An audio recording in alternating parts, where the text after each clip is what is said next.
I love this series more than most people I know in my life.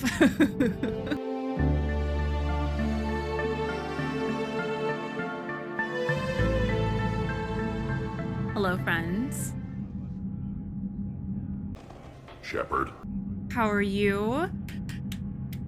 This moment. Oh no, does one of them die? Ah yes, Reapers. I'm proud of you. We've waited a long time for this. So, let's try to keep spoilers for other paths to a minimum. I am playing right after we do Andromeda. Don't forget. We're gonna go through Legendary Edition. We're gonna go through, make different choices. Clearly, we all know very well that Mass Effect can be played and new things experienced many, many times. It would be hard to smooch a Turian. Just not very good for the smooching. Thane's got lips, though. So, yeah, we are absolutely going to talk about some of the options I didn't take, but let's try to keep the, hey, did you know blank to a minimum. Please and thank you. I still want to be able to experience some new stuff when we go through with Legendary Edition, which I'm already really excited to start. I miss my friends already, you know? Wait, is it date time? We'll do it together. I don't know if there's a word for it, but you know that almost like pseudo depression that you get when you finish a long-running TV series, a novel collection, a video game franchise, and you're sitting there when you're done, and there's a part of you that's missing now. There's a place where your friends should have been, where this story should have continued.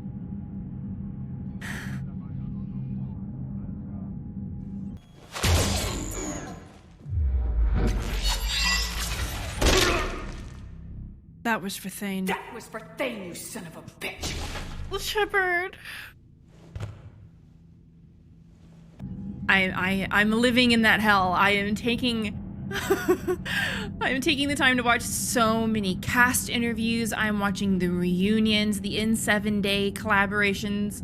I am just drowning myself in fan art. I'm gonna start some fanfics, which we can talk about today. I know I have a collection from previous that we've spoken of, but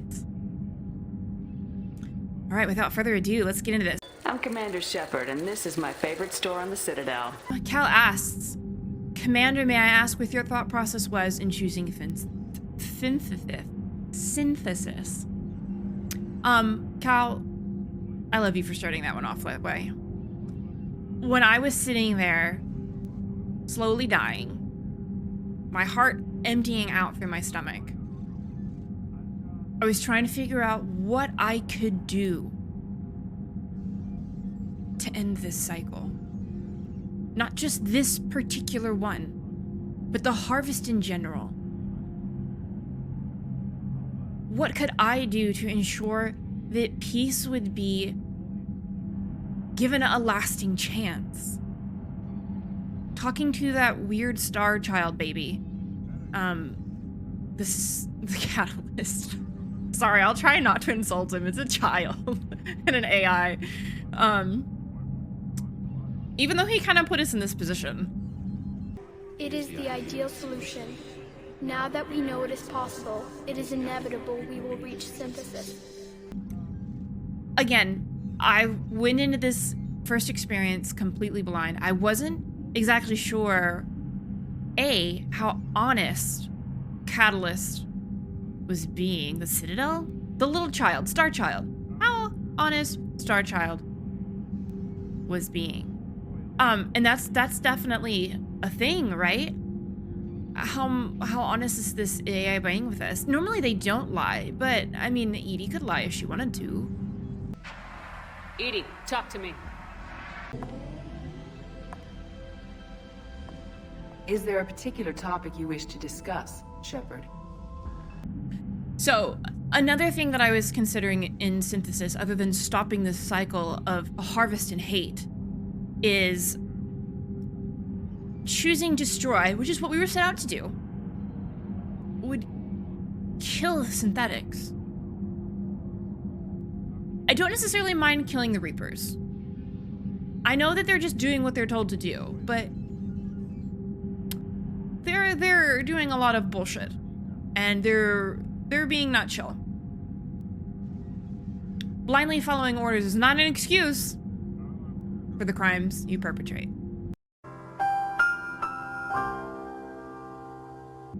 I was down with blowing them up into 1,000 tiny pieces. But my baby, my boy, my tiny, sweet little Legion just sacrificed himself for the entirety of his people.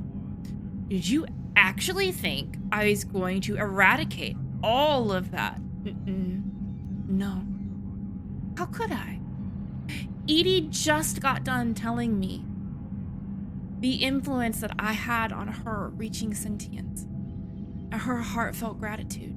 Do you think I am going to step all over that?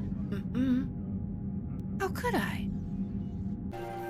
Error. Copying code is insufficient. Direct personality dissemination required. Shepard Commander, I must go to them. I'm sorry. It's the only way. Legion, the answer to your question was yes. I know, Tali. But thank you. Kila-sanai.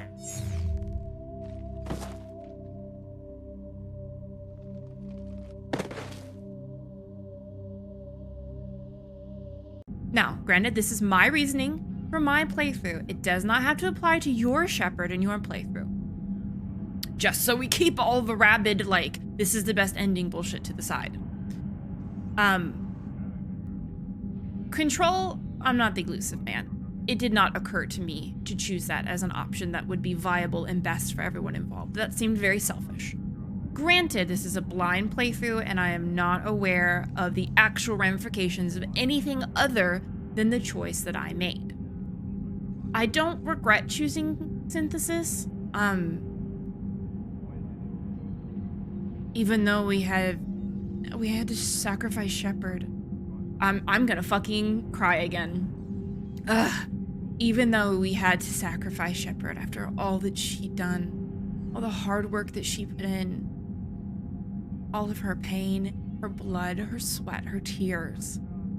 She made the ultimate sacrifice to make sure that the world would be a better place moving forward. And there will be peace. And so that's why I chose him. It is really hard to make that decision, Neo. Neo says the only thing I have against synthesis is that there will be many in the galaxy not ready for the consequences of it. I agree. It is hard to make that choice. I don't like deciding things like that for other people. It's really not my place. But when we're in that position, nobody else can make that choice. I have the option to save people, and hopefully for the rest of eternity. But I have to do so without anyone's consent.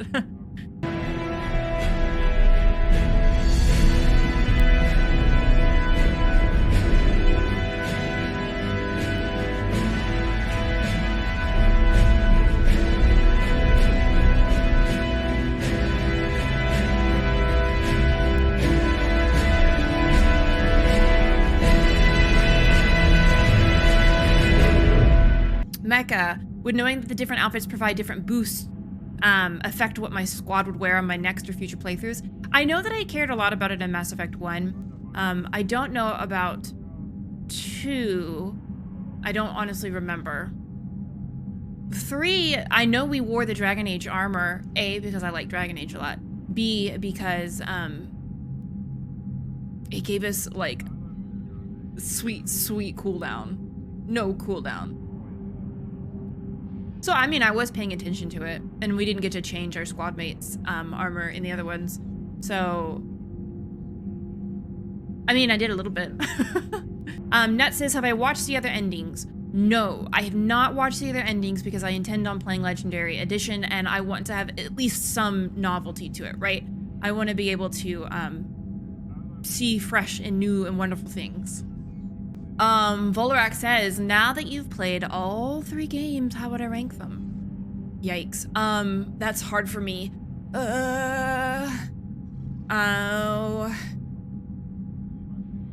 It's hard. 2 felt better. I had a better time playing it. As in, I was happier, I enjoyed coming to play, because 2 and 3 are vying for the top spot for me. 3 hit me so hard. Shepard, you made it out of there. Sounds like I missed a hell of a fight.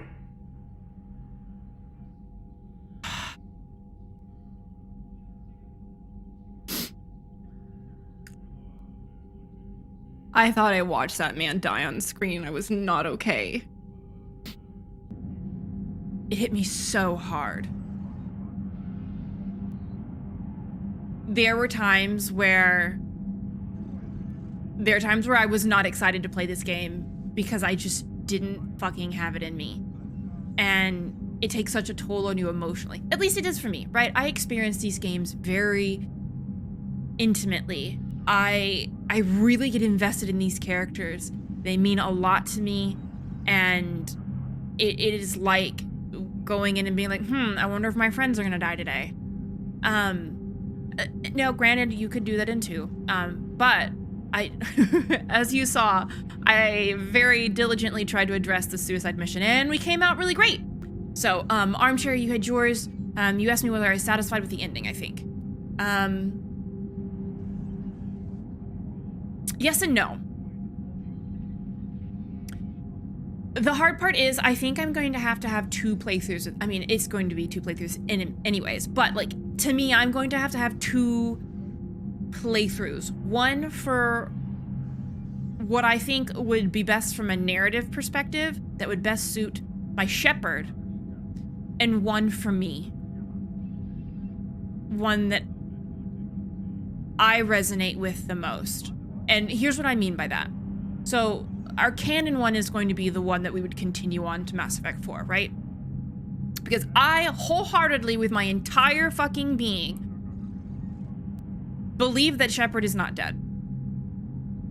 How do I have watched the trailer. I have seen the cast reunions and interviews, so I haven't seen everything, but I've seen a good bit. It's like my birthday present to me. I finally got to watch all these things. I am so, after watching those interviews, I am so fairly certain. I am so fairly certain that all these people are reprising those roles, you know, as to the point that they can. Clearly, like, Keith cannot do so, Thane. But, like, man, Allie was on board, and clearly we know Allie is on board. Allie Hillis, for those of you who aren't aware, is who voices Liara. We see her in the trailer. I think this was beforehand, so they can't openly talk about it. I'm so ready. A, Shepard's alive. B, that means I can't do synthesis. I have heard about the perfect ending. I don't know if I would qualify it as the perfect ending, but in this perfect ending, that's where Shepard lives, right? And I know that was patched in, and it's very vaguely hinted at in only that one, but that is enough. That is enough for me to go, oh, that's it. That's what they're going to take. That's what they're going to do. That is going to be the canon ending. She doesn't live in any of the other ones. No, granted, BioWare can absolutely pull some magic out of their butt. Case in point, Leliana in Dragon Age Inquisition. I'm gonna leave that there so it's not too spoiler, but if you know, you know. It's absolutely still within their rights and ability to do whatever whatever they want. So my canon ending would have to be a romance with Liara and the perfect ending so that she lives, because that is the Shepard experience for me. It has to have Liara and Shepard has to live at the end. For me, that separate playthrough, I will be romancing 𝒂𝒨, and that will be where synthesis fits in.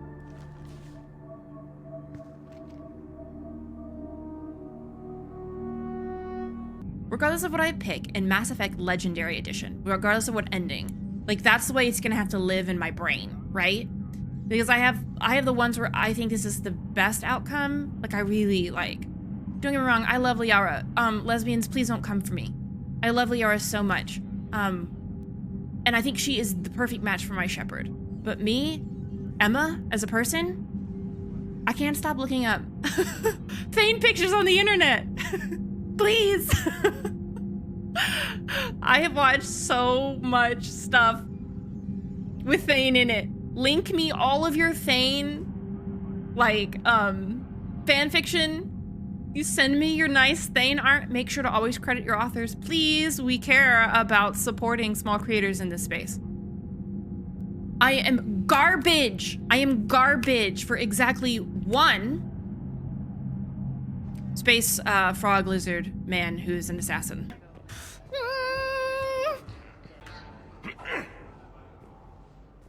Commander Shepard, when I heard Earth was under attack, I tried to call. I never got through. 𒂃𝒨, good to see you staying in shape. I literally hear his voice, and I will just hand him my entire drawer full of underwear. He can just have them. They're his now. There's nothing I can do about it. I don't make the rules. In before Cal ats me with dill flips.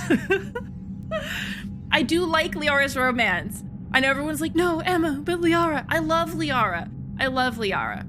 I think that she is perfect for Shepard. It's hard for me as a person because if my personality and life experience matched any person's in the game, I would be Liara. I started off really naive and sheltered, extremely intelligent, very academically oriented, shy, kind of awkward, and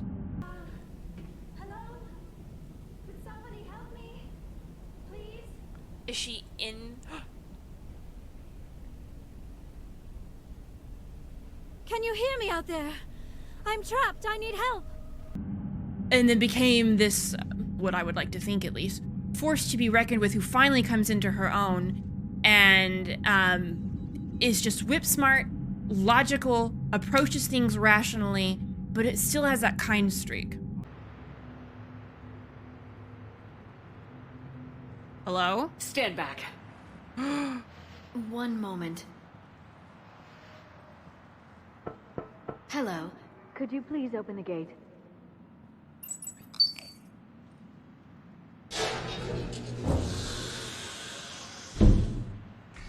Thank you.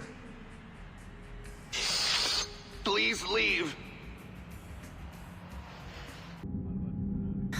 So I see a lot of myself in Liara. And so, from a me perspective, I can ship my Shepard with her so hard. And that is canon for me. But my guilty pleasure as an individual, as a player, and not writing in character, give me those lips. Oh, man. Yes. Also, yes, please polyamory. Let me just love both of them, for fuck's sake. Please. Yeah, I feel the fact that Traynor is the Inquisitor and I just can't, Robin. I think Traynor is delightful. I literally want to be friends with every single one of these people. I will even, look at me. I will even reach out to Zed and help him try to be a better person and not quite so rude. Because I think everyone has it in their ability to be better, right? Oh man. I know all the Garrus stands are adding me right now because that means I'm not going to play the Garrus's romance. Garrus is my best friend, right? It's hard for me to see him like that. Oh my god. Are you asking me if I would play that, Billy? Would I play a Mass Effect Dead Space crossover? Isn't Dead Space... Well, I mean, we have Dead Space bits in Mass Effect. I don't want to play... I don't want to play Dead Space. Can we... Listen. There's a lot more than one. I just said I didn't want to play Dead Space! I don't know if there are Mass Effect bits in Dead Space. Wow, common 𝒂𝒾𝒶. Zaid gave you a free security system and you call him rude? That man is setting up to kill me at every opportunity. A shattering glass door that I walk through more often than not. What was it? My fucking coffee maker? My goddamn refrigerator? He's trying to kill me. Low-key assassin vibes. Octomans. How did your experience with Javik make you feel about his character? How did his character affect your opinions of him? We definitely went on a journey with literally every character that we've come across. We did it with Garrus. Remember my opinion of Garrus starting out? It was not a good one. Remember my opinion of Thane? I was like, here we fucking go with this Batman wannabe. Who is this bug person?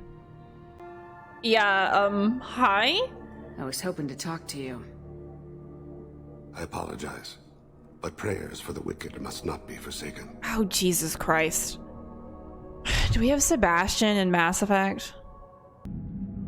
I very much enjoy being proven wrong with these.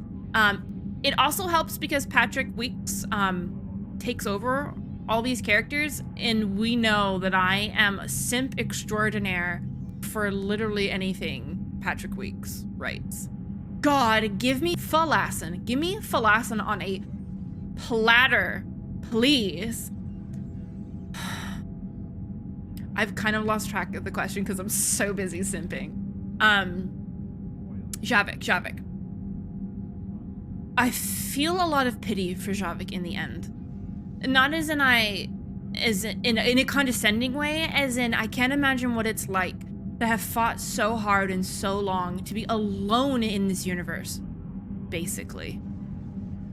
To have lived with all of the sacrifice that his people made, to carry that burden on his shoulders, to be the last living Prothean.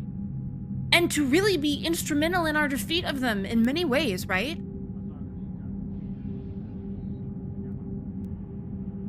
And then what he says to us last. If we actually pull this off, what will you do afterwards? Seeing the past again in the Echo Shard, the faces of my men, I will go to the Cronian Nebula and I will find their graves. I will put their ghosts to rest, and then I will join them. You mean? It is as it should be, Commander. The last Prothean voice has spoken. There is no more left to say. I was pretty shook. I know I just generally looked shook the entire the entire video. That episode was just constant shook status. Like I was permanently shooketh. But that did really strike me. What does he have left after this? Can you imagine the lack of purpose? And I feel like that is exactly what prompts the writers to portray him as they do. And my heart broke. My heart was breaking the whole time, don't get me wrong. But there is a specific break that is just for Javik. And try not to tear up. We are going to get through this and I am not going to cry. I cried enough last stream, or for literally all of us. Also, to those of you who reached out to me and said that you were crying with me, feeling this with me, that thanked me for being emotional on this experience because it helped them in some way or the other, thank you so much. I really appreciate that. It's a different sort of vulnerability to literally ugly cry on the internet. Just because you have emotions and you are showcasing them. And so I really, that meant a lot to me.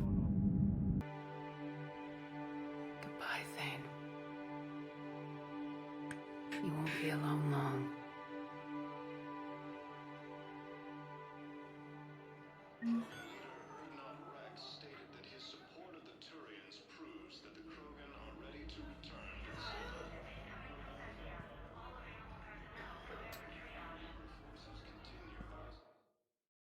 Okay, Rook got that one. I am going to be playing Legendary Edition. The way that's going to go is Andromeda, and then I'm going to dip back. I'm going to try and see if I can read the books in Mass Effect original trilogy books.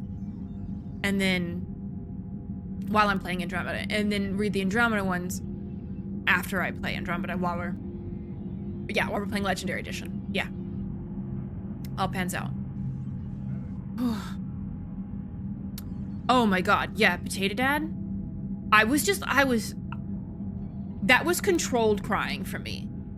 There are definitely moments where, we talked about this a little on the Discord, where I was not in control. I mean, like, I'm still in control of my emotions and like the image that I present y'all. I'm not going to just like have no filter. We all have different faces that we have to present for different occasions, for different settings, for different people, etc., etc. But, oh my god. Potato Dad being that, oh, okay, we're not crying. That hurt so bad. I would have been, like, openly, vocally bawling if I had been playing that by myself, where I didn't have to worry about what people on the internet were going to say afterwards. Oh my god. Thank you, sir. Anderson.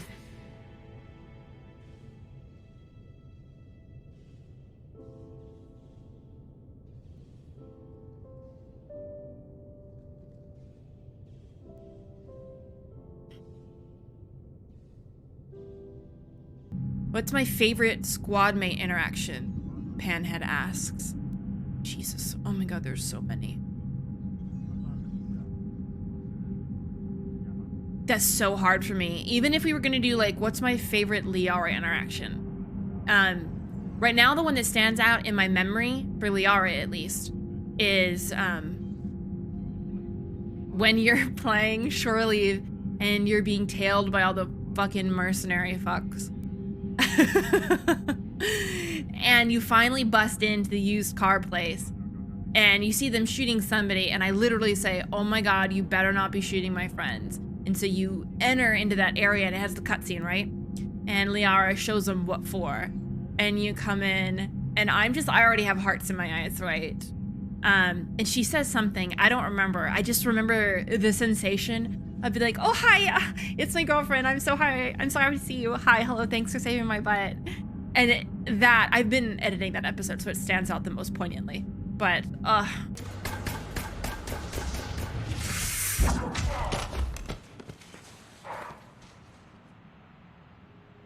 Having Hi. a bad day, Shepard? not anymore. You could say that. Yeah, thank you. The having a bad day, Shepard. And you're just like, not anymore. So, that one definitely stands out to me right now. Actually, Macarian, the last Garrus interaction is also hard. Like, there's no Shepard without Vicarian. Ugh. We're a team, Garrus. There's no Shepard without Vicarian. So you better remember to duck. My heart just, like, crashed into my stomach. And the whole, like, we're gonna be, like, drinking in this imaginary afterlife bar. And if I don't come back and you're okay, I'll save you a spot. Ugh. Not sure if Turian heaven is the same as yours, but if this thing goes sideways and we both end up there, meet me at the bar. Not gonna cry. Oh, Jedi Grandmaster Mike, thank you for appreciating my attempts at voice acting. I've been trying over the course of our playthrough to get better at it. I do try a little bit. Yeah, Robin, Liara definitely needed more presence in Mass Effect 2. Aiden says, Emma Who do you think is the antagonist of the trilogy? The main conflict. Most brand the Reapers as absolute evil. It depends on the sentience level of the Reapers, right? I'm sure in their estimation, they're doing what they were called to do. I don't think that they are as adaptable as, say, EDI. Clearly you can sit down with EDI and work her through a scenario, right? We've done it countless times. So if we're going to err on the side of them not being as able to make rational decisions when presented with different points of view, like EDI is, it's hard. I think they think they're playing janitor, and and I think they carry with them. I don't know if you guys can hear them, but Nugget and Anatomy are playing, and they're being loud as fuck in the background.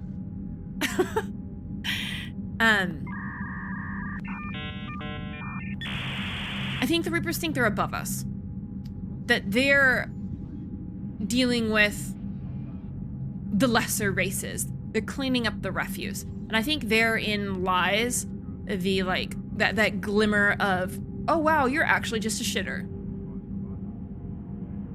I definitely think that they're the antagonists of the series, yes. Antagonists can have good reasons for doing what they're doing. They don't have to be just mindlessly evil, right?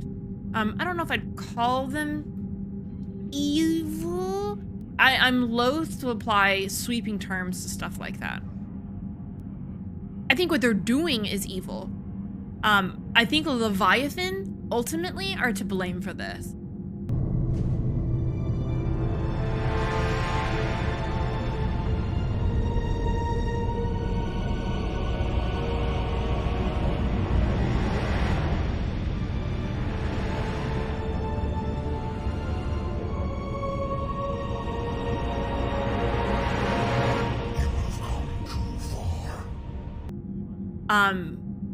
I am interested to see what happens in Mass Effect 4, because if I was writing this, I would make them the antagonist moving forward.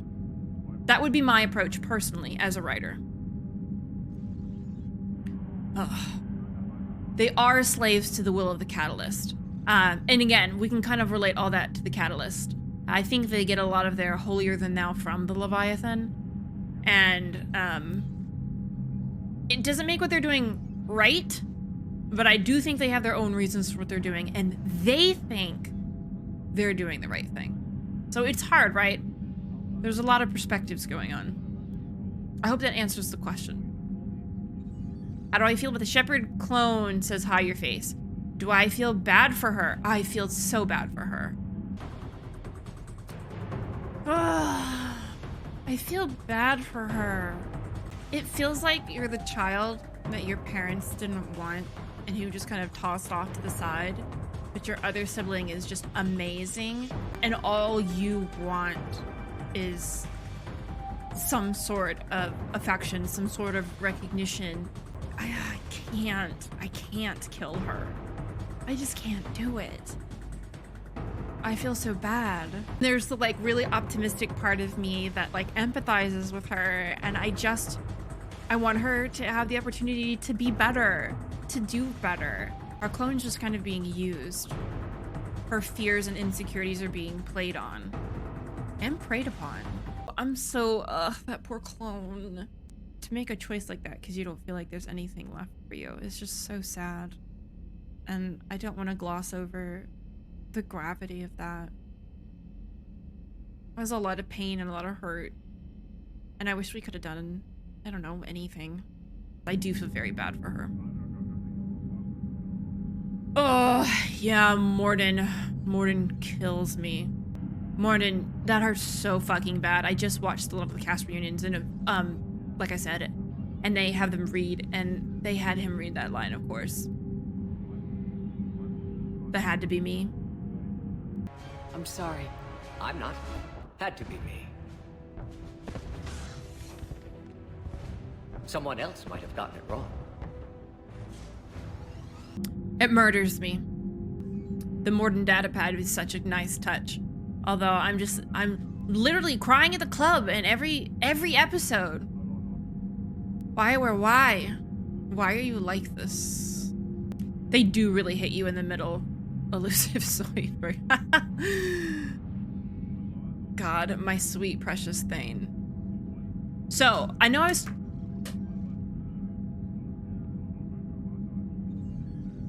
Nugget literally just ran through my headset cord and yanked it out of my computer.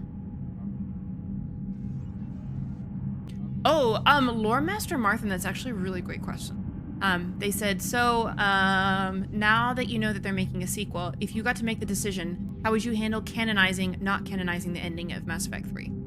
So that's really difficult because from my perspective as a writer, let me fucking find this jack.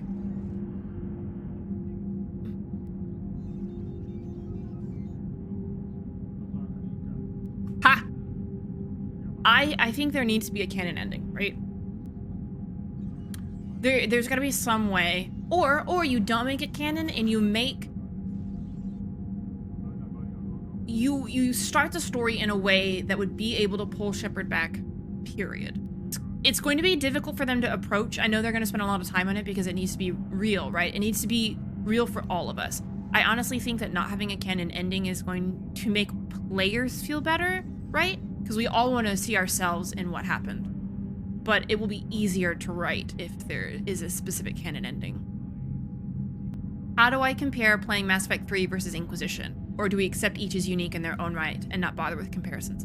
I mean, I absolutely think that there are comparisons you can make. Like, these are both amazing BioWare games, and you can see bits of each other in the other, right? Like, we had a great Mass Effect reference just the other day when we were playing Dragon Age.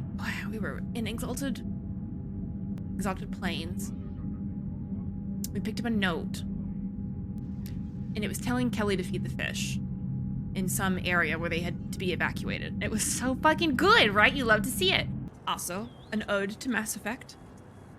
I don't try to compare them too heavily because they were trying to do different things, right? Dragon Age is beautiful in a lot of its ways that Mass Effect doesn't necessarily translate over, and vice versa. So it's interesting. I do think it's hard. I like to keep them separate personally because I think that there's a lot of unique, valuable things each, and trying to do too much at once is gonna, not work out well. Like, it's nice having Shepard that you follow all the way through. You really, really, really resonate having the same protagonist all the way through. And I feel like that hurts Dragon Age as a series a little. But you get so much more customizability in Dragon Age. I could be a fucking elf. You know how delicious that is? I love that shit. And so you kind of make those trade-offs, right? For instance, you only have Paragon and Renegade. But in Dragon Age, you have emotions that you resonate with. There's like happy or optimistic, sad, confused, angry. Am I getting them all? And stuff like that. So I think it's valuable to appreciate them distinctly and still be like, oh yeah, I see this and that and that and this.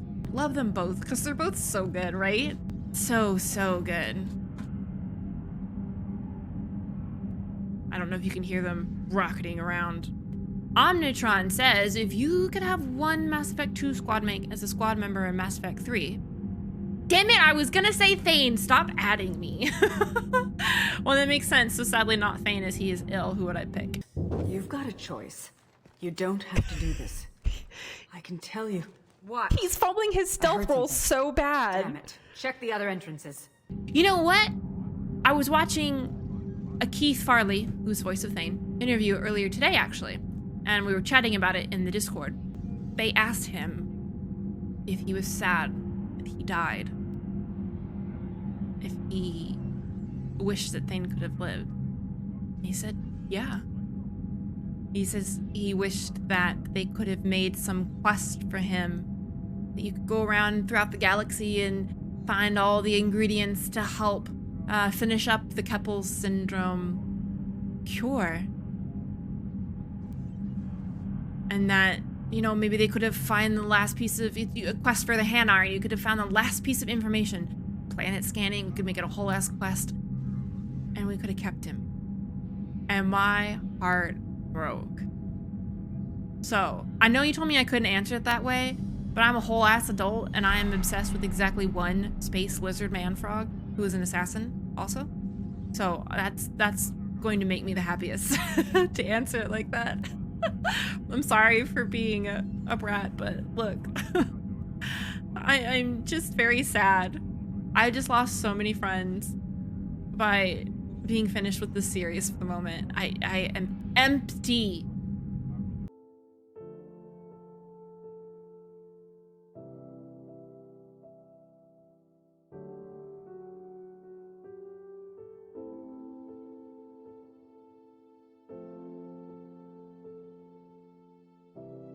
Solon, if one of your friends was about to start a first playthrough of the series, what advice or warnings would you give them? I actually just started one of my besties on Mass Effect 1 the other night. We were talking about it. He knows I'm obsessed with a capital O and a copyright mark at the end. And I sat him down. I did not give him any spoilers. I explained some things to give him context as we went along. And we got to the Citadel, and he was walking around the Citadel. And I just basically served as a guide as needed. So I didn't really offer a lot of shit unless he asked me to, because I want him to have the experience as desired. I did offer up a few things to clarify or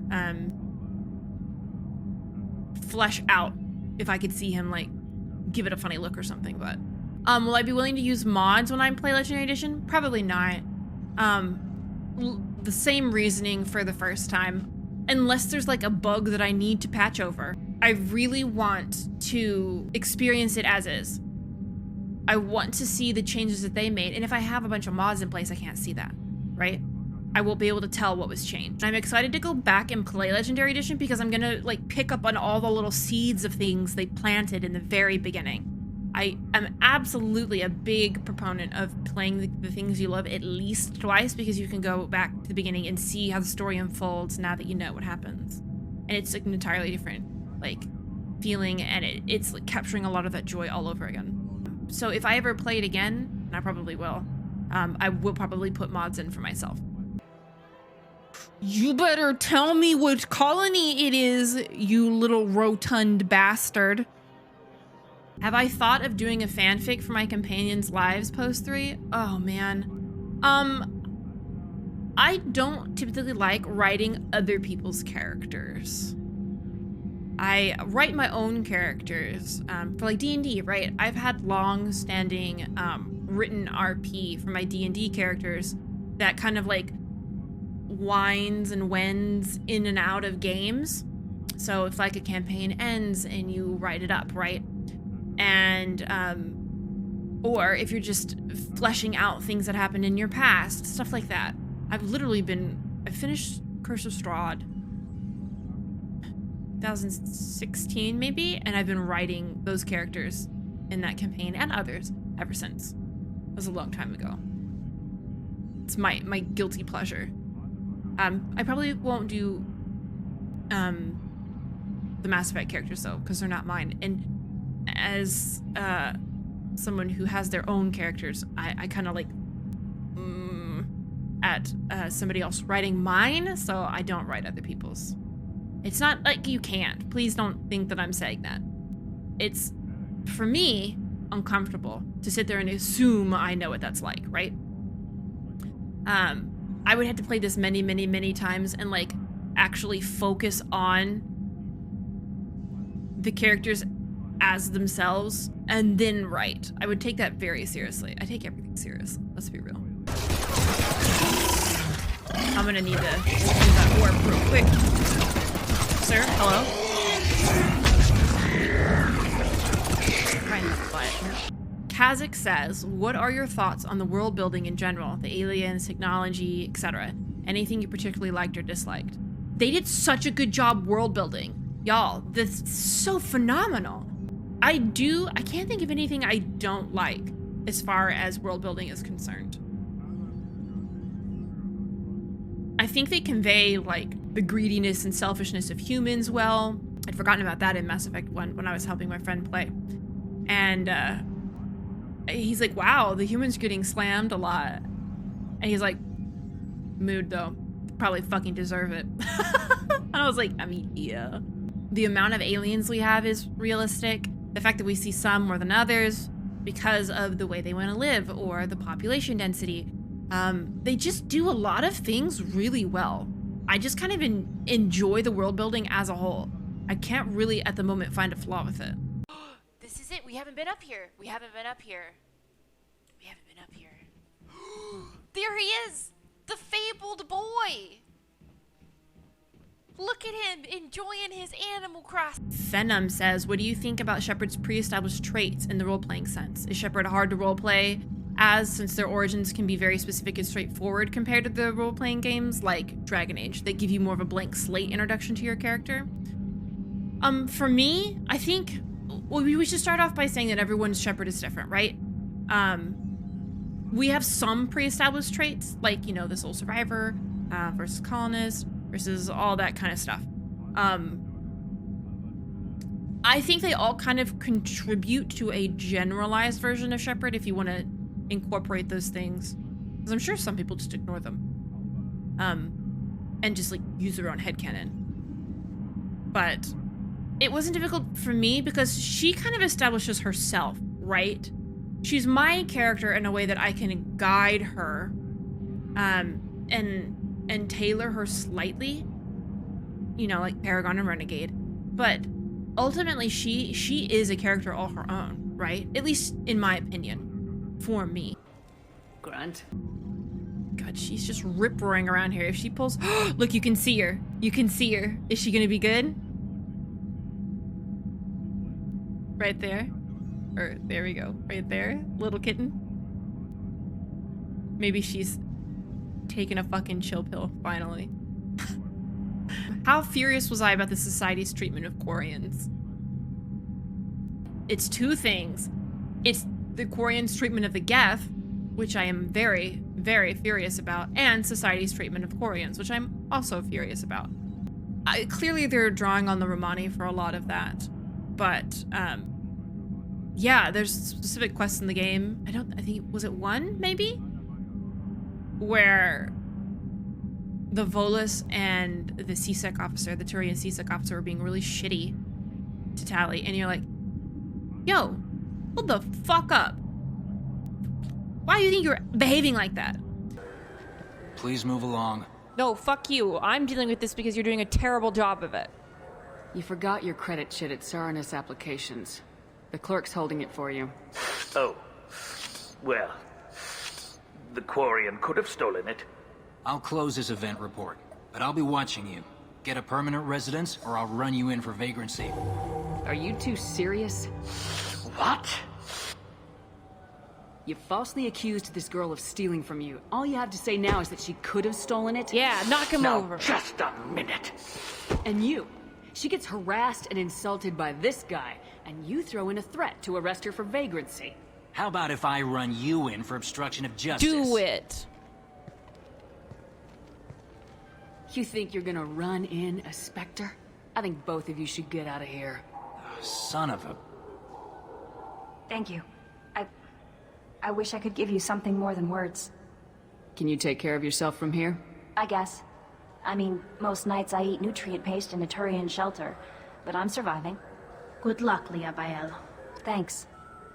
Yeah, we do not stand bigotry in literally any universe.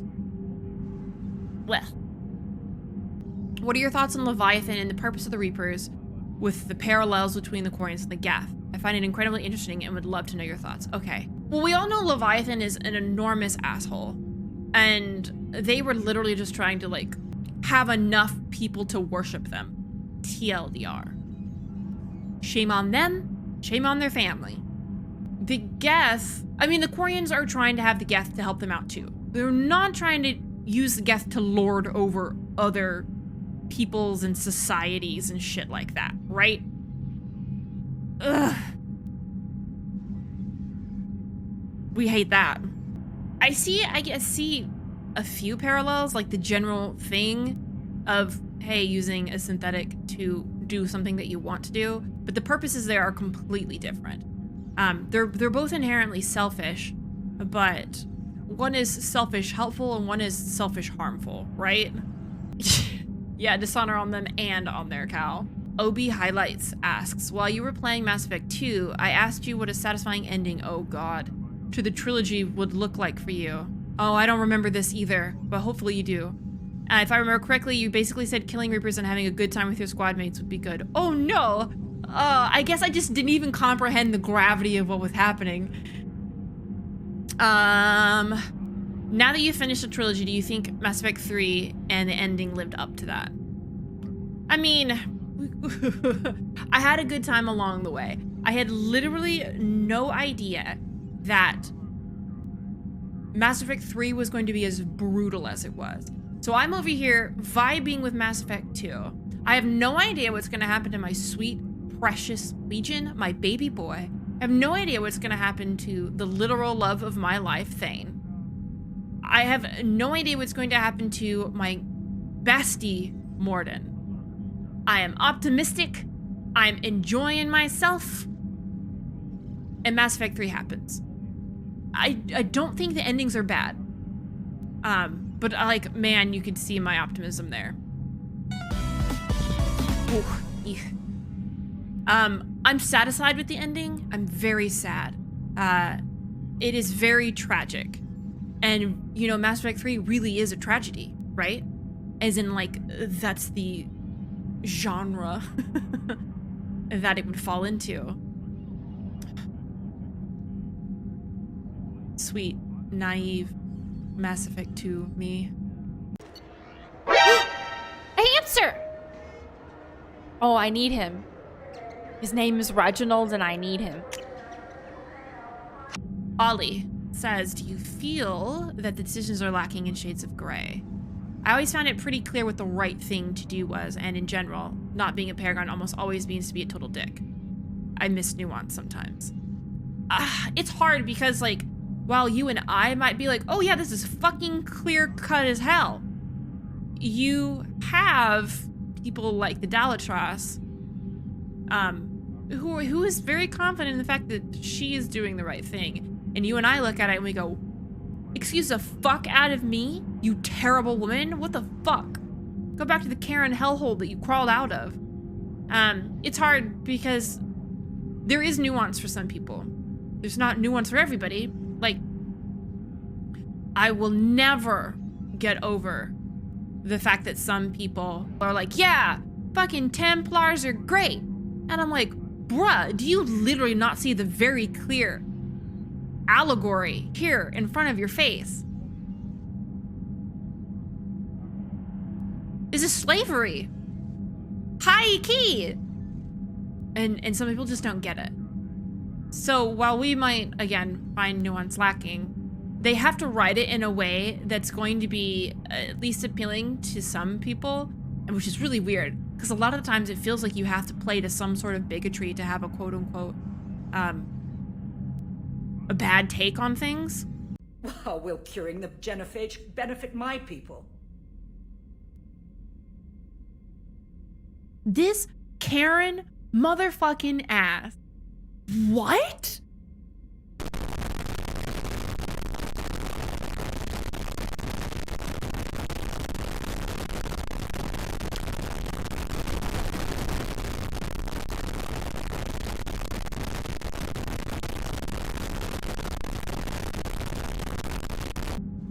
It just can get frustrating sometimes. But I hear you, I see you.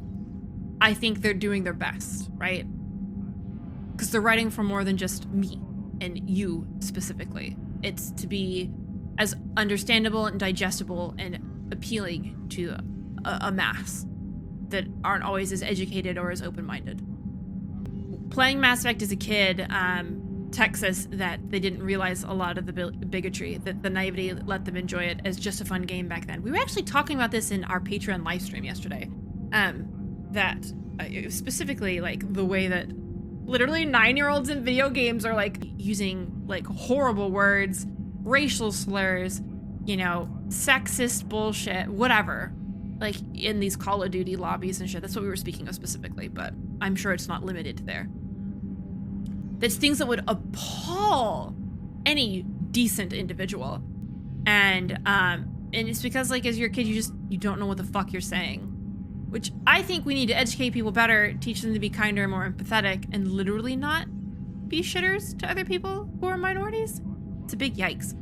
But yeah, it's hard to sometimes pick up on that, like for younger audiences, and sometimes for older audiences who haven't been as exposed to the world.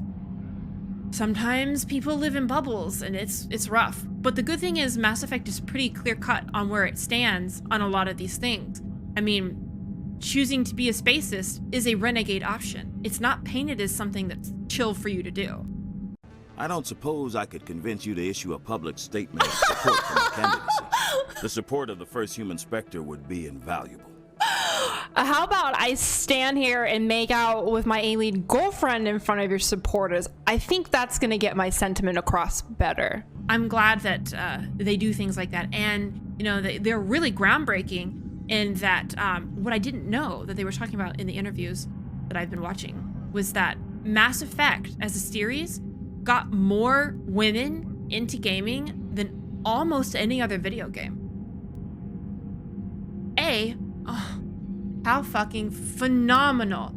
This game is so groundbreaking and glass ceiling shattering in a lot of different ways. Oh my god, Jennifer Hale is absolutely the greatest of all time. God, she's such a fucking, like, not only is she an incredibly talented voice actress, because she is, but she is such a stellar human being. I was watching her in these interviews, and like if somebody was accidentally being talked over, she would wait for another lull and she'd be like, Allie, I thought that you had something to say. What were you gonna pitch in? Or Alex, yeah, could you, I think we got cut off. Could you repeat that?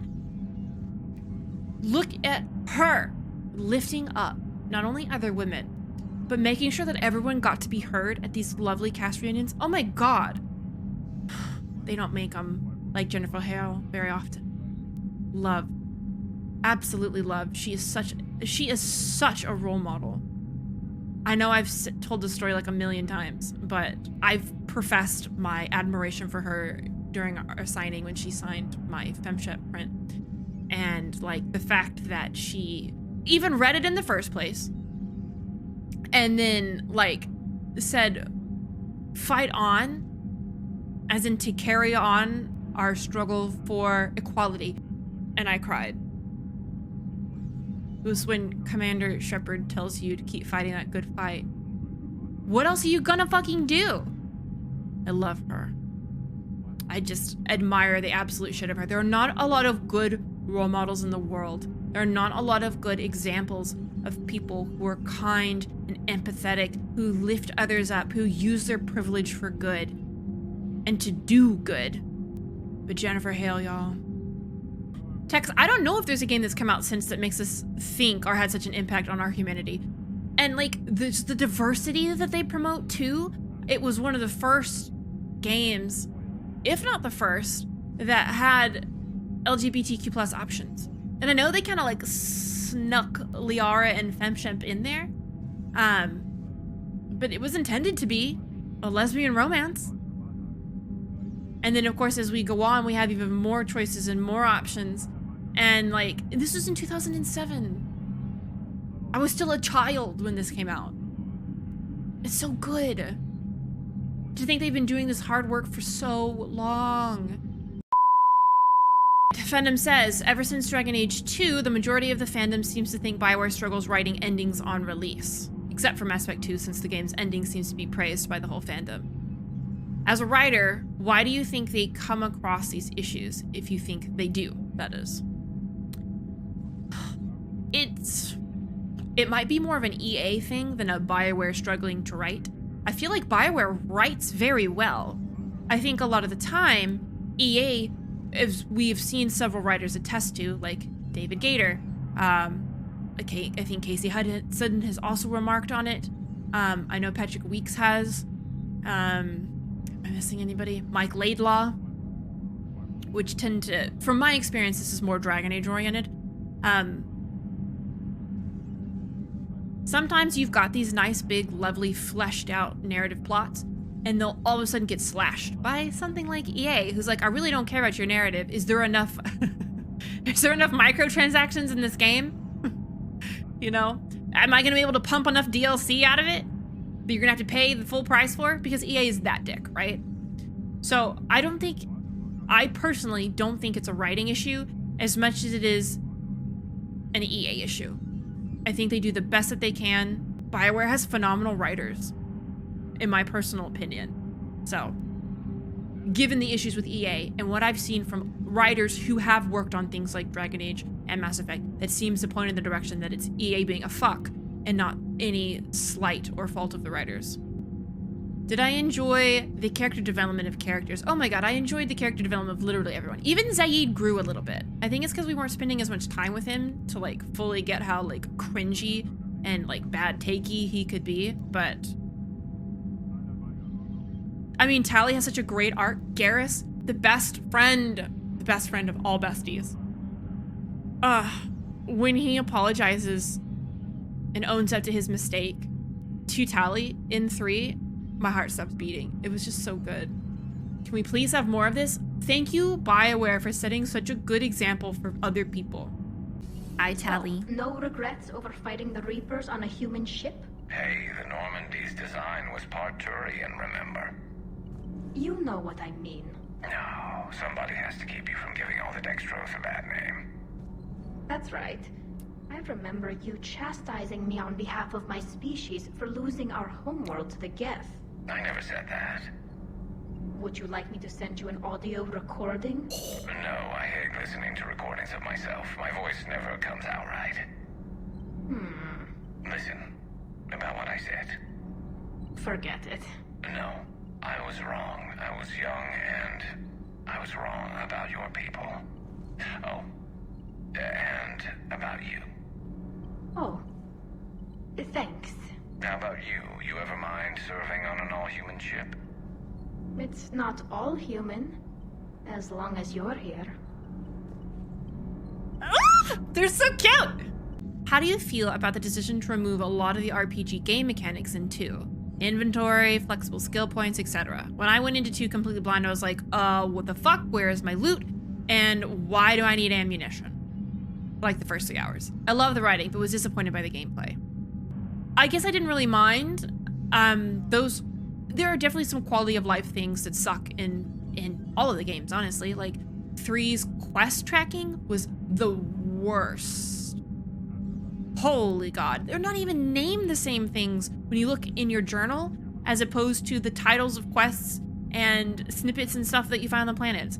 So it's like, it didn't ruin the experience for me. May I have been slightly annoyed? Maybe.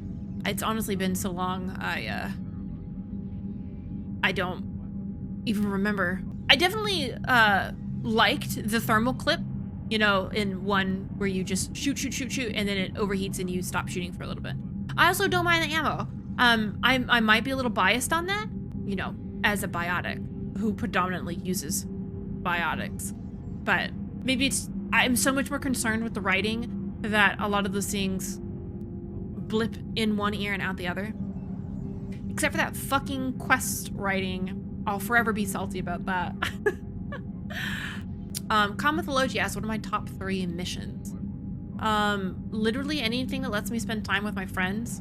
I really like the big lore drops. I'll never forget, is it Ilos? Where we meet Saren? Or is that Vermeer? It's been so long. Not Saren, fuck. Sovereign, Jesus Christ. We definitely meet Saren on Vermeer. The Sovereign reveal?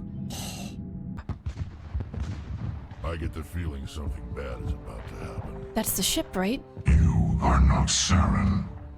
What is that? Some kind of VI interface? Rudimentary creatures of blood and flesh.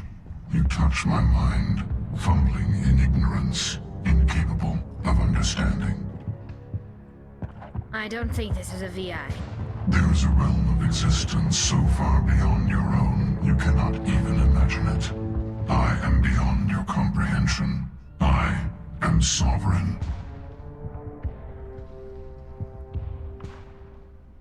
Is this a Reaper ship?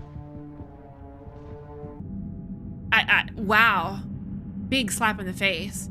I like anything with big lore drops. I mean, I really, really, really enjoyed the Shore Leave Citadel DLC a lot to do like a specific one. Like everything in there was great, and I loved it dearly. Lore Master Marthin says, were you aware of the situation with Saren's character model and how you weren't supposed to see him as he was the whole time? That's the first thing I noticed in Mass Effect 1 when we see him on Eden Prime. I was like, sir, your face looks kind of funny. And you got all these weird pipey things running around your armor. I added him. His model was supposed to evolve over time to show the indoctrination, which is why at the end he says Sovereigns upgraded me. He looks indoctrinated to me right off the fucking bat. At least to me. Saren.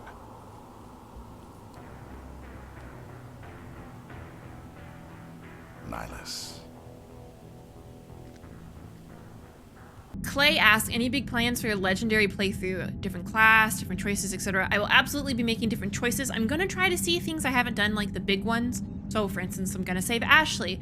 I'm gonna kill the Arachnite Queen, and I hate saying that. I wanna see the different things. I'm not gonna be doing Renegade for the sheer sake of doing Renegade, right? Because it feels bad to me. I'm just not gonna have a good time with that. So if I'm at a point where I'm like, I'm stuck, I don't know what to choose, I'll probably let y'all choose. It'll just be a really fun interactive playthrough, I think, because I've been so very adamant about making this first one mine. So we'll see. I'm probably gonna put out a poll for that at some point. There are some people who are like, yes, I'd really love to do an interactive playthrough at some points. And then other people are like, wow, that's actually the worst. So we'll get there when we get there. We've got a while to go, so I'm not super concerned about it right now. I will probably do the Renegade Kai Lang interrupt for no other reason than that will be my Thane romance playthrough. And I feel like she's going to be so bitter about that. And not to shade any of the Renegade players. If you want to play Renegade, that's great. It's so hard for me. It's so hard for me. I cannot.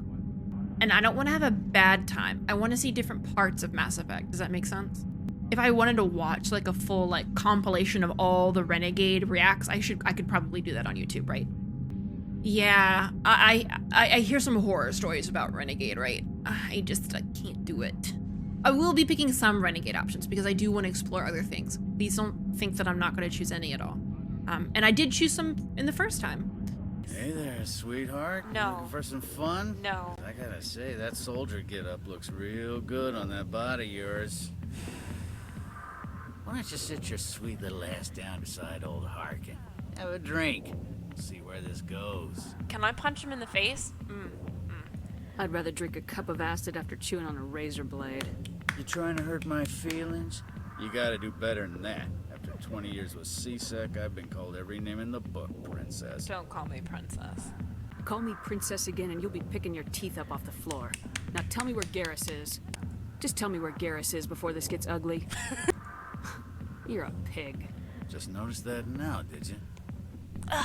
I need to like take a bath in chlorine after this. Ugh.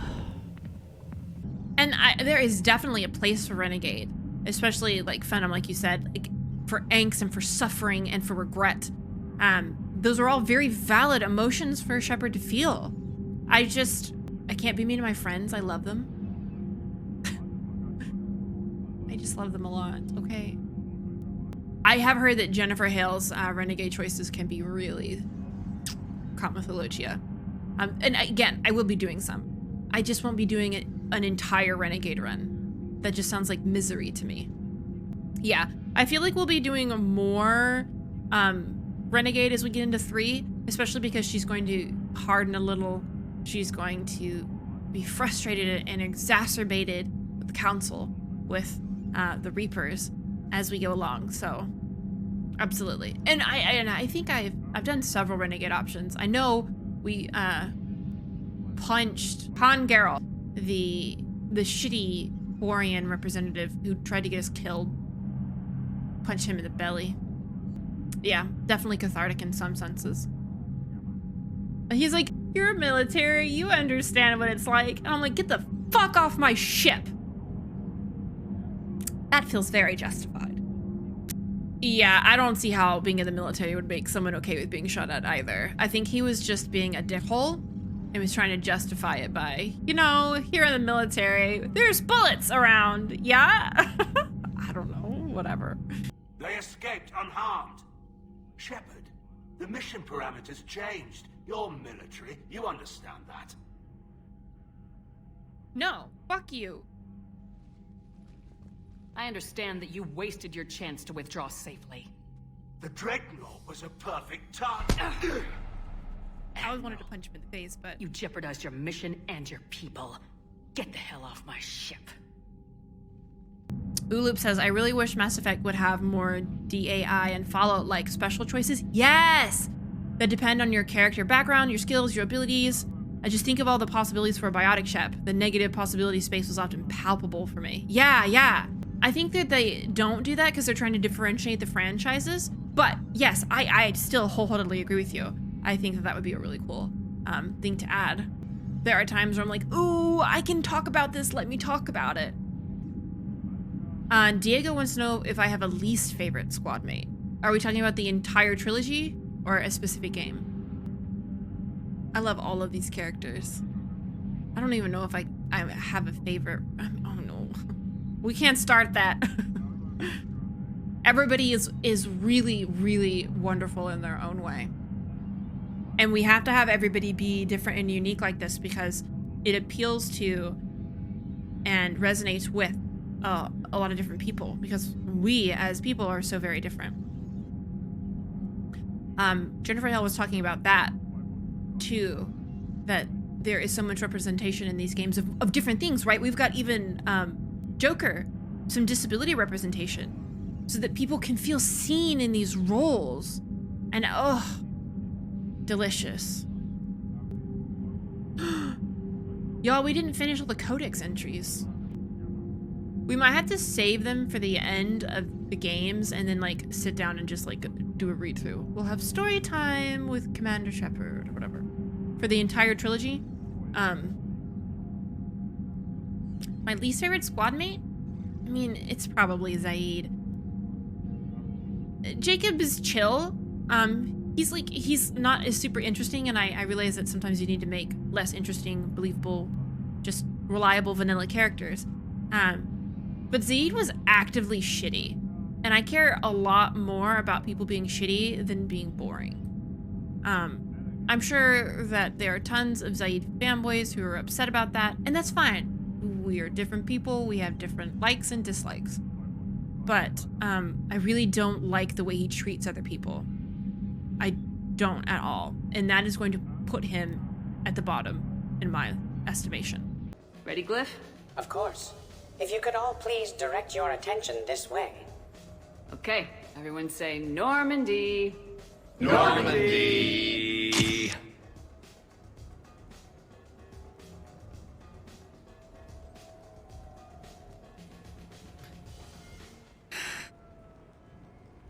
Wholesome. Love them so much. If I could replay any Mass Effect as a member of any race, I would pick Asari. Why? Because they are basically space elves and I love them. I have already seen the next Mass Effect game trailer. I am sorry for those of you who wanted me to react to that. I didn't even think that was something anybody would care about. But Mark, you were not the first person to ask me to react to that. Today, literally. So I'm sorry to those of you who I deprived with that reaction. I'm sorry. I did not go back and watch the trailers for the others. I just saw the trailer for Mass Effect 4? The next installment in the Shepard saga. Do I want to react to the other romances at some point? Are you guys really just gonna sit here with me and watch a bunch of other people's content just to watch me react to things? And it's not like, I'm not shading you for it. It just like, I would never have thought of it because I didn't think anybody would care. If you guys care, I'll do it. I don't mind. Even if it's like in the Discord together. Because I don't want to like, I mean, I guess reaction comp is like fair use, but I don't know. I would have to like Oh no, reaction content is the new meta on Twitch? Is it really? Are we memeing at me? Oh, you guys really want to watch me? I mean, okay, we'll have a day where I'll compile them all. Clay says, never underestimate how trash we are. I am garbage for this series, so I get you. Absolute. But she was smart and charming as hell. Beautiful, but not stuck up about it. Like you, I guess. Ma'am.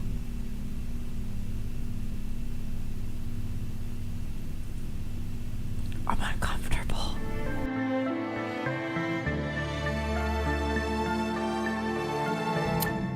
Diego asks, this is a good question. You said that you had something spoiled about the ending of Mass Effect 3. What was it? I had several things spoiled for me. We had the one really big spoiler that was some horrible person, literally in my stream, was talking about how the elusive man was indoctrinated. I'd already figured it out by this point, but it hadn't been confirmed, right? So it was still technically a spoiler. And I was like, I banned that person myself. I don't do much banning anymore because it's usually the mods who are on it. But you disrespect me like that in my own fucking space, never want to see that person again, ever. That's so rude. And then we have some like, what was some of the other things that were spoiled for me? Clearly Archangel, God. It is hard because like going into this, I wasn't sure how much I'd have to moderate. And I usually just trust that people will be considerate of others, but that's not the case. It's really not. And that's unfortunate as hell, but it is what it is, right? That Archangel was the big one live. That was spoiled live. And I mean, so was the elusive man. That was live. And it was honestly spoiled for me now that I think about it. Back in Mass Effect 1, when I was still going over my own comments on YouTube and stuff, I thought they were making a joke or kidding or something because I didn't even know who the elusive man was. But I remember going like, it's a weird fucking comment. But now, again, why I don't read comments on YouTube, because people can't fucking control themselves. But there are other things.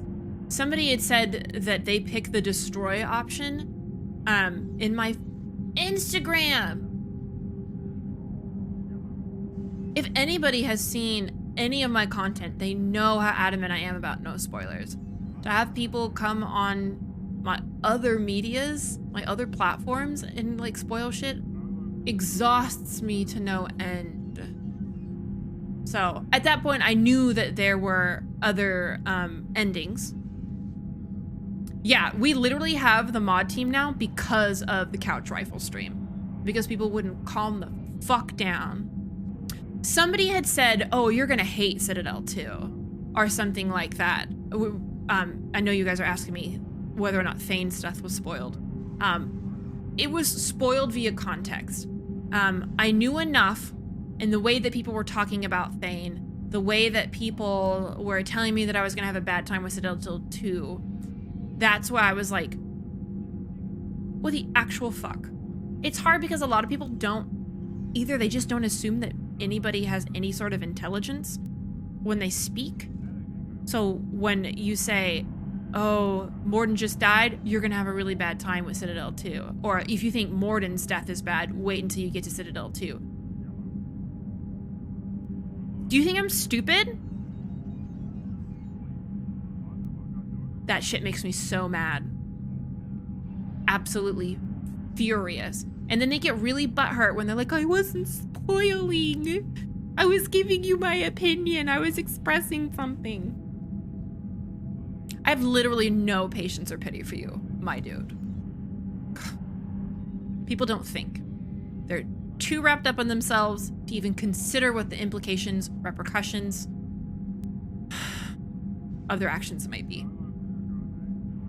Sorry, we're talking about all the ways I got spoiled, and it just makes me like unhappy with how inconsiderate and disrespectful people were during this playthrough. The amount of times I had to stop and literally ream people on stream for either giving me shit, being mean to me, like Oh my goodness.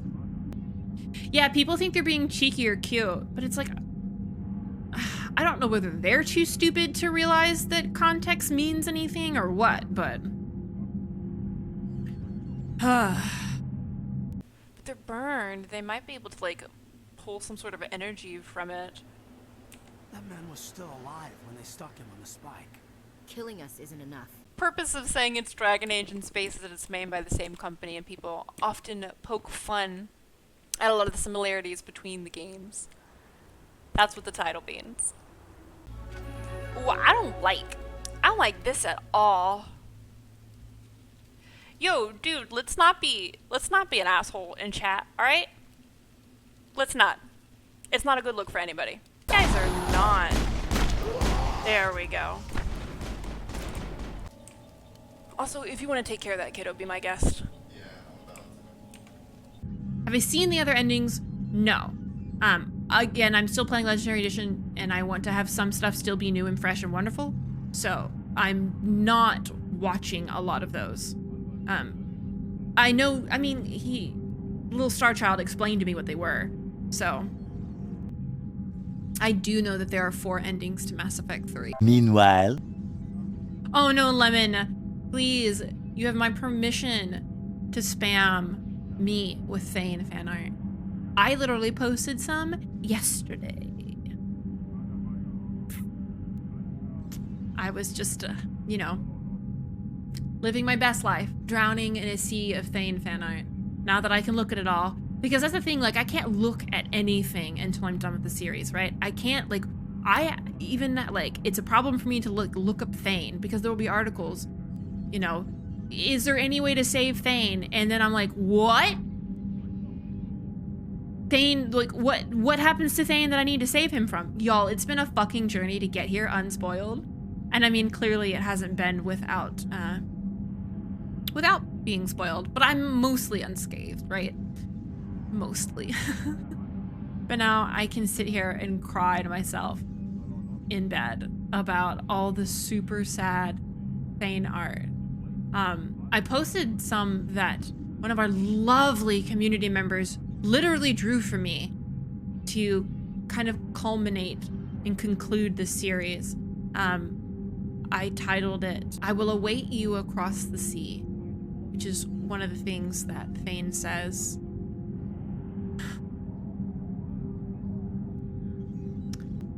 It's wild because I have not been so attached to a player character, I think, in such a long time. Like, clearly my D&D characters and stuff, but I created them, right? Those are mine. To get so attached to a character not of my own creation. It's been such a special journey. So we talked about which Mass Effect I enjoyed the most, but I'll do it again because I was kind of vague, I think. 1 is definitely at the bottom of the list, and I was kind of stuck between 2 and 3. 2 gives you the best feel-good time, and you don't have to think about 3. But 3 is so intense. 3 makes me feel all of my feels. And sometimes that's a really great thing, and sometimes it's a gut-wrenching thing. I don't know which one I like better. Maybe that was the answer to the question the first time. I don't know. Let's replay Legendary Edition, and maybe I'll have a better answer for you. I'm sorry. Yeah, and I think SD-Pod, you make a really good point. 3 wouldn't look the same if we didn't already play 1 and 2. 3 absolutely builds on the gravity that's been established and the relationships that we've established throughout 1 and 2. Absolutely, Octomans, you go into Mass Effect for the first time thinking that it's going to be another space adventure, but it ends up giving you a family and a story like no other. And for somebody who's really big on found family, like Shepard, like, I don't really have parents. Like, they exist, but they're not in my life because they're bad people. But the found family thing is so important to me as a person. I feel like that just makes Mass Effect so much more resounding of a success for me personally. Yes, this series is just so phenomenal. Like, I always used to be like, wow, you're on your 34th run of Mass Effect? That's a lot. but I 100% understand now. Absolutely understand now. Mass Effect does do world establishment really well. And honestly, you kind of need the entirety of Mass Effect 1 just to like lay the groundwork for the rest of the series. You're gonna spend all your time like getting to know the different races, understanding what the Citadel is and the Council races and what the Council is and does, etc. And then yeah, Mass Effect 2 hits you with that sweet, sweet character development. Because I remember when we were playing 1, I was like, oh, these people are coming on really strong, and we had bad mechanics like being nice means flirting, and that's gonna be a no from me. So yeah, each iteration just builds on what the previous game set into place, and it's just a fucking beautiful franchise. Excuse me? No, there is only one motorized vehicle here. Fusion complete. Today, young man. I've made a mistake. What's happening? Please, Mako, no. Mako, please. Mako, please. Stop this. Hey, get off. No means no. I don't know how you could write Mass Effect 3 without being tragic. Handhead. Who asked, what do you think about the theme shift to tragedy in Mass Effect 3? That's another point of controversy. I think people are wanting a warm fuzzy experience when this story has warm fuzzies in it, but it overall is a tragedy. We are dealing with forces that are so far out of our comprehension that I mean, and I know I've said it several times as we played through, I did not expect to come out of this alive. I didn't. I know when we were getting closer and closer, I think I said, oh, it's like 50-50 right now. It's 50-50 we even make it out of here. Because like, that's a good way to put it, Lore Master. There is no Disney ending to galactic extermination. This has been going on for how many cycles? And what makes you think that we are going to be the ones to stop it? It's hard because people want to live in a fantasy world that is not realistic, right? That's such like a huge thing for me. Like when I play D&D, when I am in video games, I want a fantasy world, right? Be that like actual high fantasy or like space opera, whatever. But it has to be realistic within the bounds that you set. If everyone's just God mode all the time, it's not good. It's just some like 12-year-old's wet dream to like be overpowered all the time and run around and fuck shit up and have no consequences. That's not a good story. I mean, unless you're a 12-year-old boy who's into that. But thankfully, that's not the entirety of the fan base. So there has to be a degree of realism in here. There has to be a degree of consequences. Escapism has a very fine balance of being realistic and still escapism. I think they did a great job. I don't understand why the controversy was such a thing. Am I sad about losing our Shepard? Absolutely. Do I think they did a good job impressing on you the gravity, the direness of the circumstances, how desperate we all were? Oh, it was phenomenal. And I don't think the series would be as gripping if we just like skipped through a field of flowers and slapped the Reapers across the face and we're done with it. I hear that the extended ending being the reason why I don't have an issue with it. I definitely do like the extended part, the cutscenes afterwards. I definitely think you need those, like absolutely. All in all, people being upset because their choices didn't matter at the end, like, that's so stupid. It's the Reapers, for fuck's sake. Literally, we all get decimated every 50,000 years. And Escalator Boy, I echo you. The choices do matter. I looked at the big list of the choices that are even available to you. You have to do certain things for them. You have to, like, there is an emphasis on brokering peace, on being a paragon, because you're uniting the galaxy against this threat. You're saying the Reapers could be at Earth in 2 days? There's no time to waste. Then let's show you that proof. That door exits the hangar.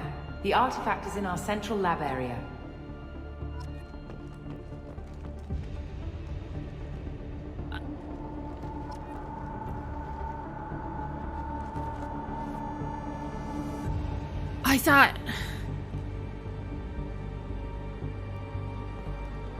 I thought we had months, years to prepare. I mean, I guess we kind of did, but Shepard kind of died.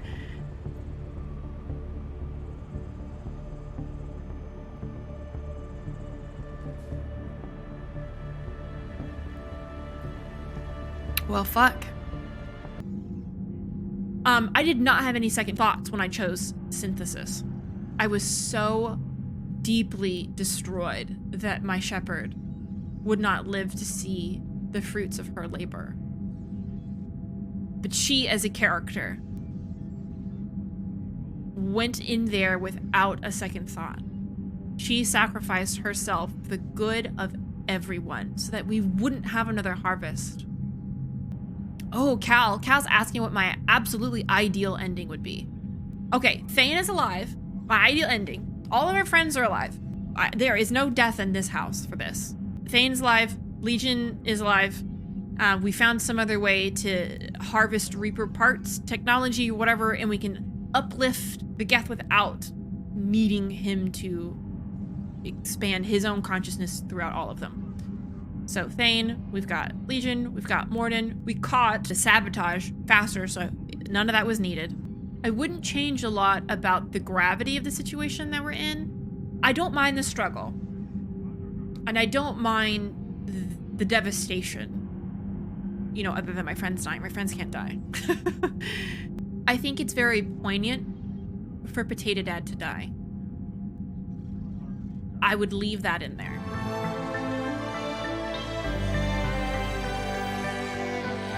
Yes, Lore Master, we can throw the 𝒂𝒾𝒶 out the airlock in my version. After we've gone through and sanctioned that with enough of the authorities so where we don't subsequently get airlocked too. And don't take this as me like not loving Potato Dad or not being affected by that death.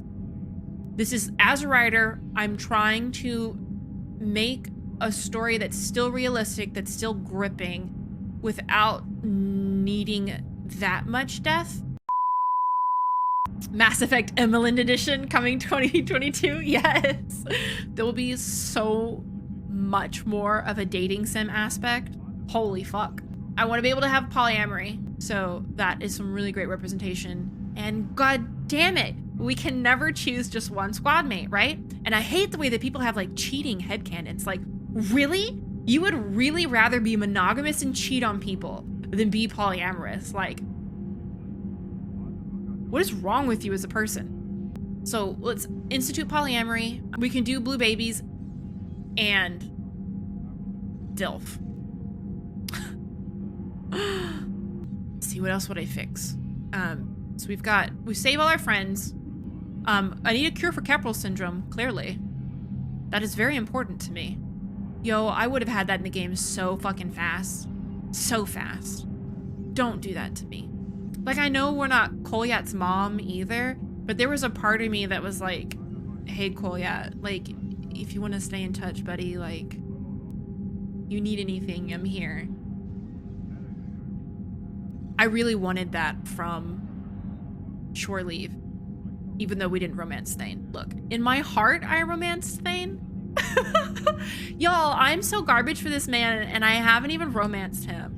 If there was a Drell Cure DLC with a legendary release, I would have bought that faster than I don't know. I would have bought literally anything. I don't know. I see 𝒂𝒶. I see Thane's death being a perfect closure for his arc, only because they set him up to die, right? He says he's dead. He's dying. And so he doesn't have any issue doing suicide mission stuff because he's dying, right? But I want that man to live. It would be different if he wasn't dying. I want him to live. I love him. I would like him to stay around.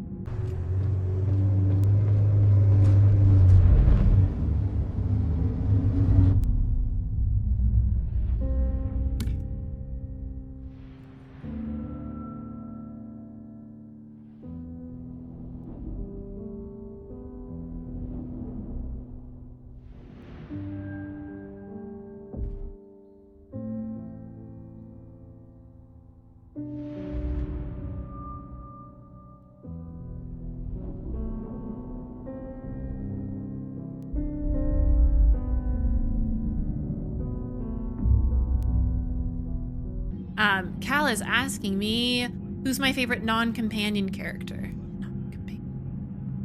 Does Thane count as a non-companion in 3?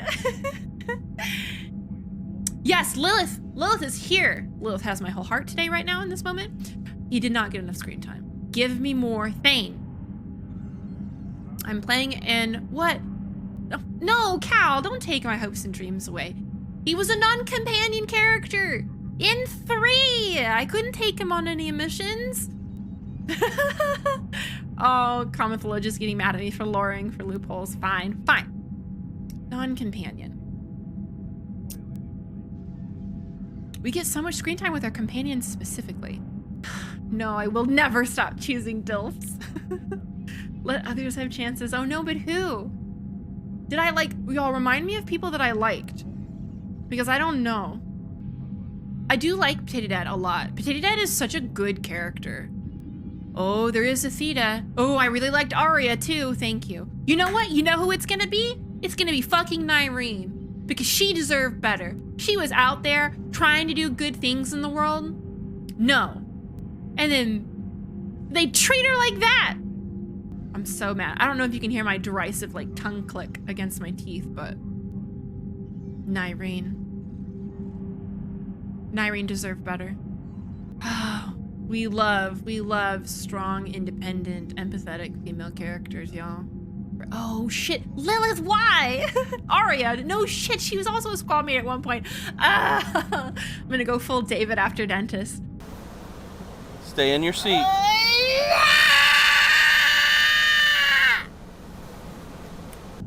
Oh, you're right, Sam is in the squadmate. I keep forgetting that. I do like Sam. No, not Fidan. Oh my goodness. Ooh, who am I gonna choose? I like Kolya. Oh, thank you, 𝒂𝒶. 𝒂𝒶 saved the day. Shira. That is absolutely my answer because all I want to be in Mass Effect, like me as a person, I love my Shepard, don't get me wrong. I love her very dearly. If I could pick to be any person in Mass Effect, I'd want to be Shira. That'd be the coolest fucking job. She's so cool. Shira, the consort. What was the thing that I would change in my playthrough of the trilogy? What would I change in my playthrough? The only thing that I did really have to change, and I did change, was my response to saving the council in 1, just because it was worded in a way that I did not understand the implications. And so I would have chosen to save the council if I'd understood. So, I mean, I did go back and save that. I did honestly fix the things that I would have changed. I went back and saved the crewmates because I also didn't understand the way that that was worded. And I had logicked myself into a place that I thought I needed to do these things.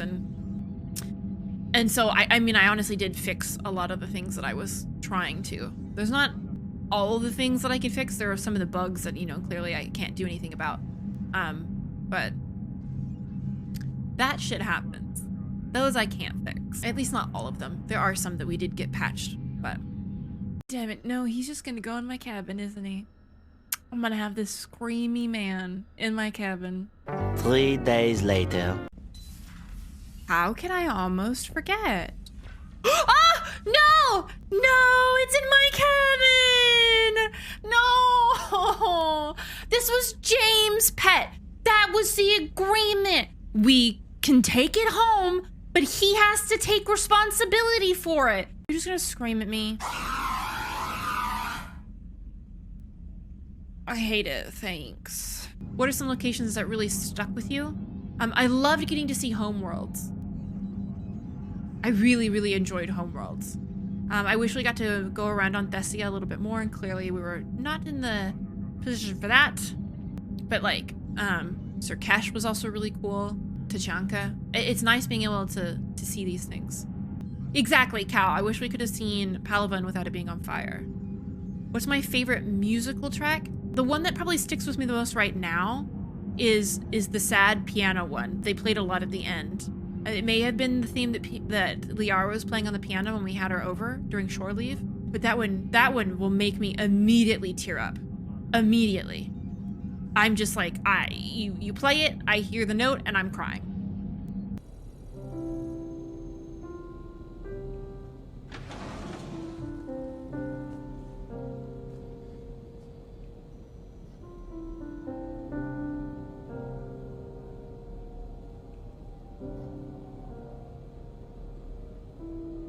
Greetings, Commander.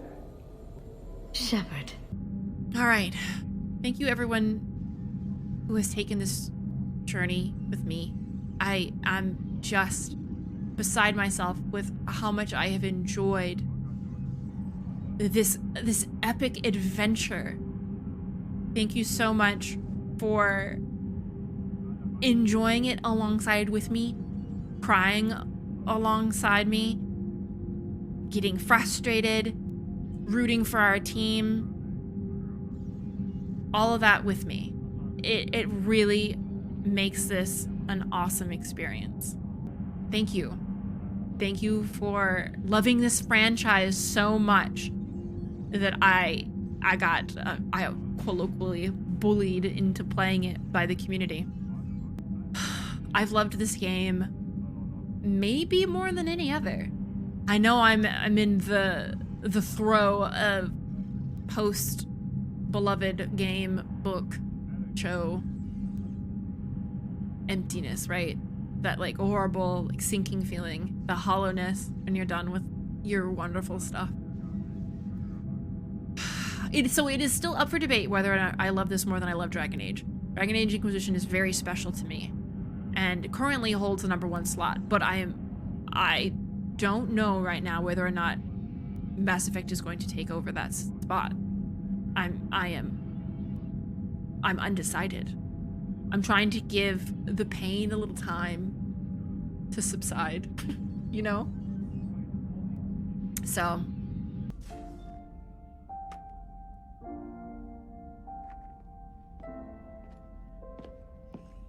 I wondered where you were. Edie didn't tell you? She respects your privacy. Not like me. What are you doing? I thought I heard the casing crack during that last fight.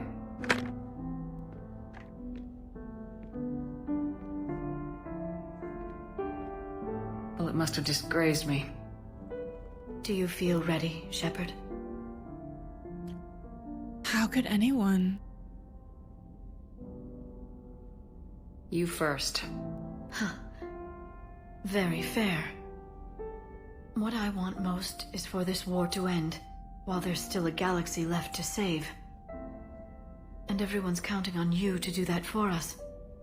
It must be overwhelming.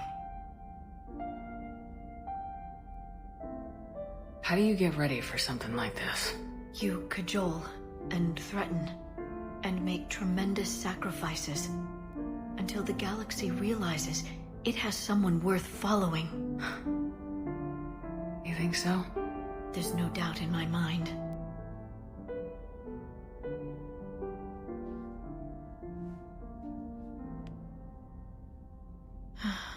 It would be easy for a single ship to get lost up there, wouldn't it? Yeah. It would. To find someplace very far away, where you could spend the rest of your life in peace and happiness.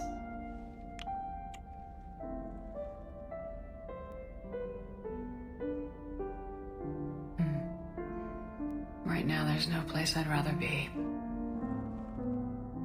Neither would I.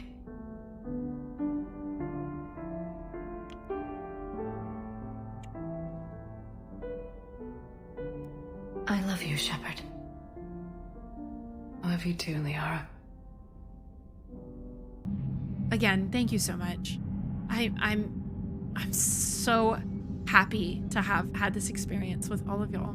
I hope each and every one of you have a wonderful rest of your day or night, whatever time it is wherever you are. And I will see you next time. Hey guys, don't forget, if you enjoy this video, consider letting me know. Leave a like, subscribe, or even become a Patreon, where you can get access to unpublished videos, group gaming with me, and exclusive live streams in voice chat. Okay, thanks, bye. Thanks for watching. For more content, you can check out these videos, or my stream on Twitch, or cosplay on Instagram, or my OnlyFans. All the links are in the description. Have a great rest of your day.